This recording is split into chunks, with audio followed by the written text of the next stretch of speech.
all the naked branches on the trees, the fantastic silhouettes, the wonderful sunrises and sunsets, and the lights that you get only at this time of the year on the long water. We got a saying in the gardens, gardeners don't hibernate in the winter. And that's because that's when we really do all of our work. If you don't do your work in the winter, you won't have a display from the spring round to the following autumn. At this time of the year, we're trying to divide all the herbaceous borders, but the problem being January, that a lot of the ground is very frozen, so we're trying to get on, but it's just slowing down the job really, because you can see that it's totally too hard. You're just digging in ice. Hopefully by lunchtime it'll have defrosted and we'll add the manure, basically rake over the ground, level it, and the plants are put back as soon as possible. We've just been doing some mulching on the tree circles. We have to redo it every 2 or 3 years because it breaks down. So it's not all sitting down drinking tea as it probably used to be in the old days maybe. At the moment we are winter supplement feeding our deer, which is part of our deer management programme, because there's still loads of grass but all the nutrients have gone from the grass.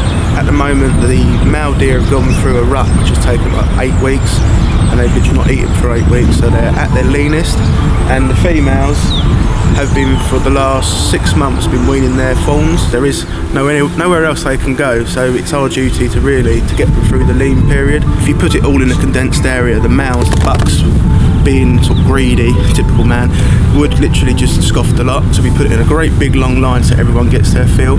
You should roughly feed about 1 kilo of this per deer per day, and this stuff is not cheap. We do a lot of path repairs, with a lot of wooden edging repairs in the beds, or hard landscaping, path repairs and things like that. So we're trying to make a wide path. Width-wise it's going to be about 2-3 feet wider than it was, and we'll also put in a wooden edge, just a permanent edge, so you can see where you should be driving. So it's not really gardening, it's more like labouring, but someone's got to do it. There's so much going on in the winter, more than people think actually. Turfing, we do a lot of manuring and pruning. We start off by cutting out any dead or diseased wood. Anything in the middle here, crossing stems.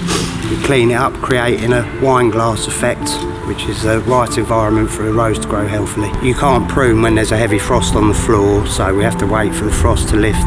Obviously hazards of fallen, so you need a decent pair of gloves and a decent pair of trousers, but it's well worth it when you see it in June. It's one of those jobs I personally don't think you ever stop learning about, because there's always new techniques, new machinery coming on board. These guys need machines and they need to maintain, so I mean, if you see some of the old pictures of what machines they used to use, and instead of using like a petrol hedge cutter, they would use shears. Yeah, I've been taking things apart since I was about 7 or 8 years old, with my dad going mad that I'm taking my toys apart, and I've only just got it.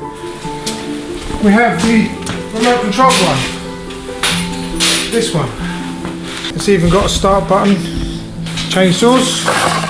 Then we go to new technology, which is the battery-powered machines. This one we use to cut the east front lawns, if you've been out there.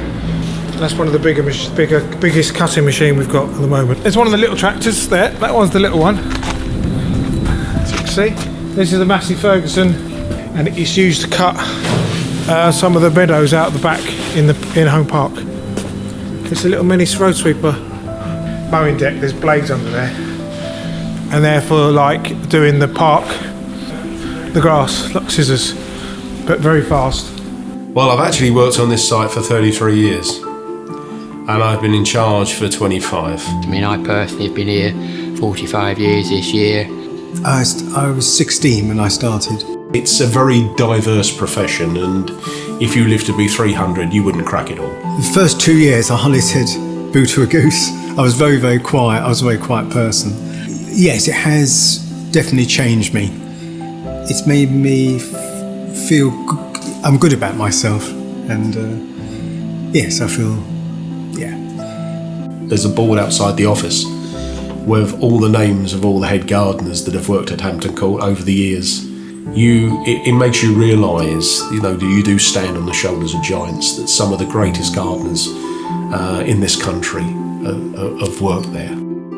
With a garden of this age, it is a contribution of many, many people's work over many, many centuries, and this is just your time with your people.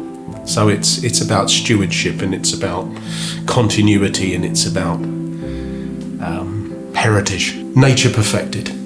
That's what you're after. You're after the best possible job you can achieve. And it's always lovely when you get members of public coming up and saying, wow, how wonderful the gardens are, and that always gives you a good buzz and a good kick. People have been saying wow about these gardens for hundreds of years, and to know that we've still got the wow factor is the thing that gives me the greatest sense of achievement.